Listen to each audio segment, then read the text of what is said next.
Hoy te voy a contar cómo debería entrenar un adulto mayor. Y antes de nada, quiero aclarar que cualquier persona con un buen entrenamiento pautado puede conseguir buenos resultados. Da igual que tenga 20 años, 30 años, que 60 años. Me da igual.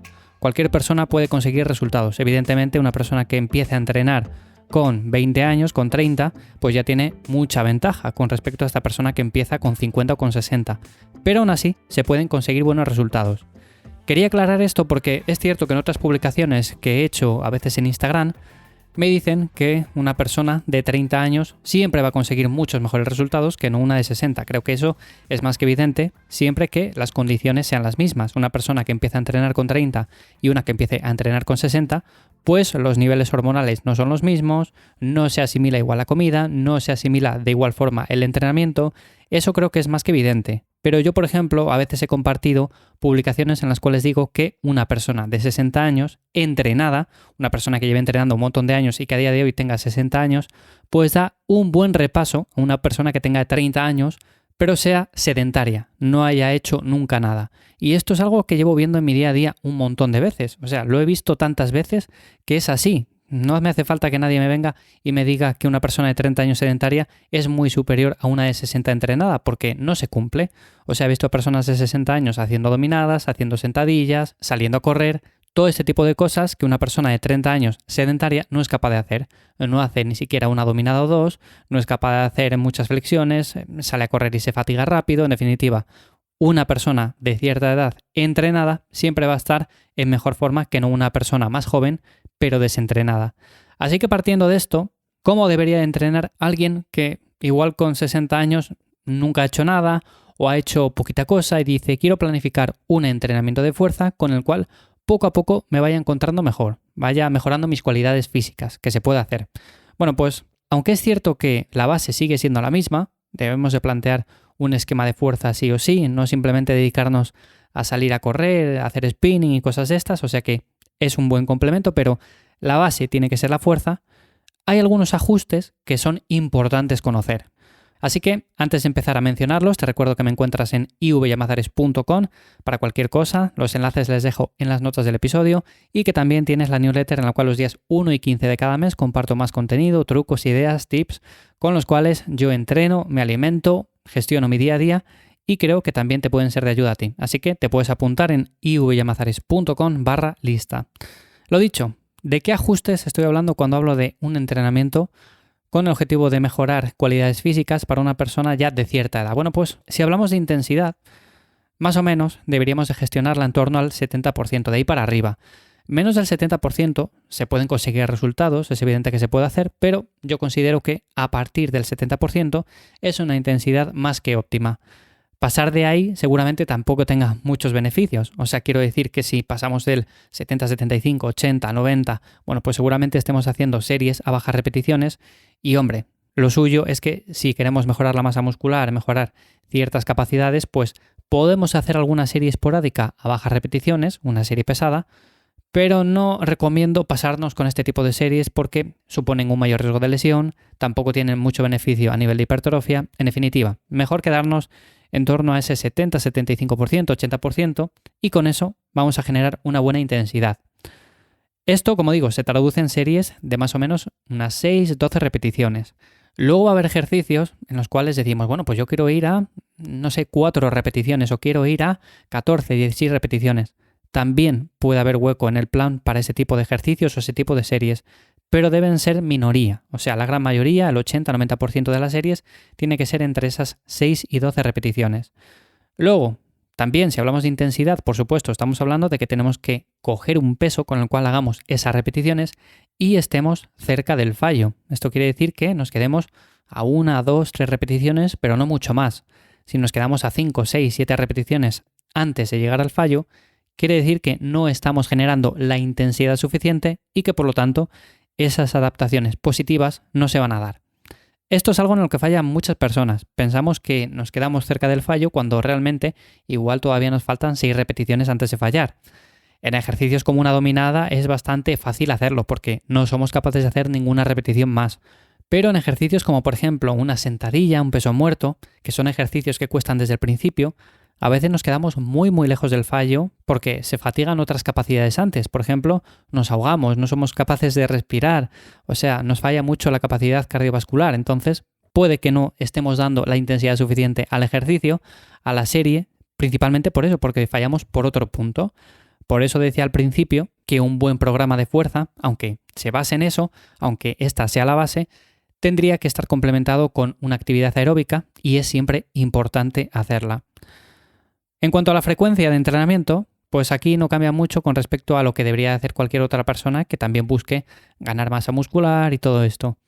¿Podemos hacer una frecuencia 1? Sí. ¿Podemos hacer una frecuencia 5? También. Pero normalmente en el término medio se encuentra lo más idóneo para la gran mayoría. Entonces, con una frecuencia 2, frecuencia 3, suele ser algo que funciona muy muy bien. Si tú, por ejemplo, estás haciendo una frecuencia 1 y te encuentras cómodo con ella, no cambies, o sea, realmente los resultados van a ser muy parecidos, pero sí que es cierto que con una frecuencia 2 puedes dividir un poco más el volumen, puedes dar un poco más de énfasis a algún grupo muscular en concreto. Lo que sí recomiendo es, por ejemplo, variar la frecuencia en ciertos grupos musculares. Si en unos estamos con frecuencia 1 porque les tenemos un poco desarrollados o no queremos darles mucha caña, en otros podemos intentar hacer una frecuencia 2 o frecuencia 3. Si pasado un tiempo hemos mejorado estos grupos y queremos dejarles ese mantenimiento, podemos pasar a una frecuencia 1 y directamente ir a otros con una frecuencia 2, frecuencia 3. Esto lo podemos ir rotando con el paso del tiempo y es bastante interesante hacerlo de cara a la fatiga y las posibles molestias o lesiones que puedan venir. Si estamos continuamente entrenando un grupo muscular a frecuencia 3, pues es bastante probable que en unos meses nos fatiguemos tanto que empiece a generar molestias, tengamos dolores articulares, todo esto. Pero si hacemos ciertas semanas a una frecuencia 2, luego pasamos a una frecuencia 1, aumentamos la frecuencia en otros grupos que estaban a 1 y la pasamos a 2 o la pasamos directamente a 3. Bueno, pues esto es una mejor opción. Además, como digo, nos ayuda a mejorar la distribución de los ejercicios y tenemos menos fatiga. Otro punto importante es elegir ejercicios que nos beneficien, pero además ejercicios que tengan un ROM completo. Si yo, por ejemplo, voy a hacer un press de banca, pero por mis limitaciones de morfología, lo que sea, no puedo hacer un recorrido completo, es mejor que opte por otras variantes en las que sí lo voy a hacer, como pueden ser unas flexiones en anilla, unos fondos, como puede ser un press con mancuernas, lo que sea. Esto lo he visto mucho también en personas que se empeñan en hacer algún ejercicio en concreto y por más que se empeñan, por más que lo intentan, pues es cierto que lo mejoran un poco, pero no consiguen hacer un rango de recorrido completo. Y al final, ¿qué es lo que pasa? Que se genera poco estímulo y no es suficiente para ver cambios positivos. En su lugar, lo que he dicho siempre, mejor hacer una lista de 4, 5, 6 ejercicios que nos vengan bien para cada grupo muscular y a partir de ahí ir rotándoles. No hace falta hacer los 6 ejercicios en una sesión ni los 6 ejercicios divididos en una frecuencia 2, sino que podemos ir rotándoles. Podemos hacer 3 durante unos meses y luego variar algunos. Eso sería una opción bastante más interesante.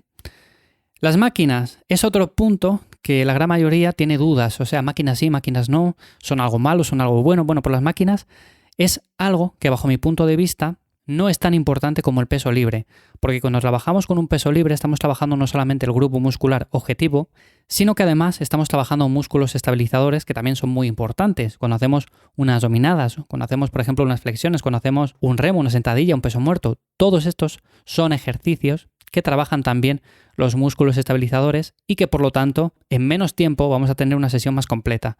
Si queremos añadir máquinas, pues también lo podemos hacer y no va a pasar nada, pero considero que es algo secundario. Si quieres plantear un programa eficiente, porque tienes, imagínate, 50 minutos para entrenar una hora y también quieres incorporar algunas máquinas de las que dispones en tu gimnasio, bueno, pues puedes hacer, por ejemplo, un 70-30, 70% movimientos libres, 30% movimientos en máquina, que son un poco más guiados y que también pueden estar bien. Por último, la progresión es importante, debemos de ir progresando con el paso del tiempo. No me voy a meter mucho a saco ahora en cómo debemos de programar esta, porque es algo bastante lioso y largo de explicar, así que puedo hacer otro episodio hablando de ello. Pero lo que sí que es importante es la idea con la que tenemos que quedarnos, es que tenemos que ir mejorando, o bien en peso, o bien en repeticiones, o bien en lo que sea, según van pasando los meses, porque si no, siempre nos vamos a ver igual. Y por último, sumado a todo esto, la dieta también es importante, aunque no tenga que ver con el entrenamiento en sí, pero si no cumplimos con una buena alimentación, pues los resultados van a venir, pero van a venir a medias. O sea, quiero decir que si queremos buscar una recomposición corporal o ganar músculo o lo que sea, pues lo más probable es que si comemos mal, los resultados van a venir porque estamos entrenando, pero van a venir un poco a la mitad. Así que es algo que también deberíamos de revisar y para lo cual también he dedicado bastantes episodios en mi otro podcast, Café y Hierros. Así que nada más, simplemente estas son las cosas que deberíamos de tener en cuenta a la hora de plantear un entrenamiento para un adulto mayor. Si por ejemplo es tu caso personal, quieres ponerte en forma, quieres empezar a partir del 2023, bueno, pues te animo a que tengas en cuenta todas estas cosas porque son muy importantes.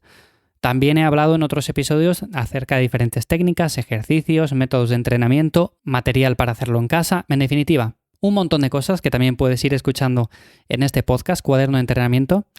Y nada más, en este último episodio del año. Espero que, como siempre, os haya resultado de ayuda.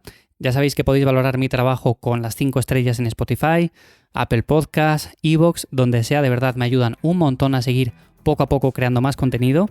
Y nada más, lo de siempre, para cualquier cosa me encontráis en mi web, ivyamazares.com, y espero que tengáis una feliz entrada en 2023. Nos escuchamos por entonces. Chao.